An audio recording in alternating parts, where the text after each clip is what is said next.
When my younger brother Gavin died in 2017, and I cleared out his apartment in Queens, I gathered a few boxes of his things that he kept, especially from our childhood. We shared a room growing up. I gathered all these things as little kind of tokens of memory, and then I began to photograph those things one by one over a light table, just close ups with a macro, to capture those aspects of my brother's life, which resulted in an exhibition called Of Gavin. Most of those images were lith printed in the darkroom, which is a alternative printing technique.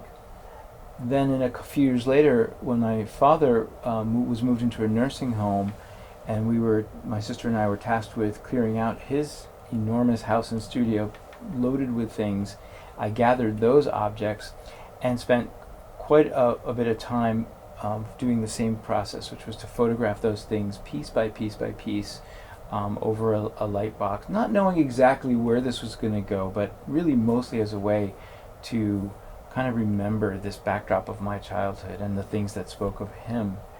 And once I scanned those contact sheets, I could then use Photoshop to section off grids, which resulted in a new series of work that I called My Father's Things, that I've begun exhibiting in 2023.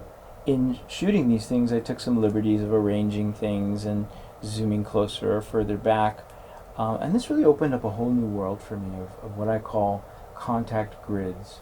I've continued to do this process with other things. My mother passed away 2 years ago, and I gathered things of hers, my mother's things. I haven't done as much with that, but I have a couple of rolls, and I'll shoot more of those as well.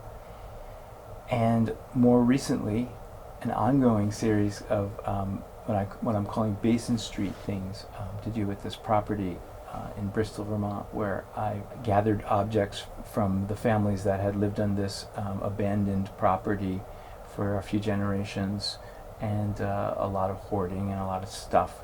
And that's where this this roll comes from.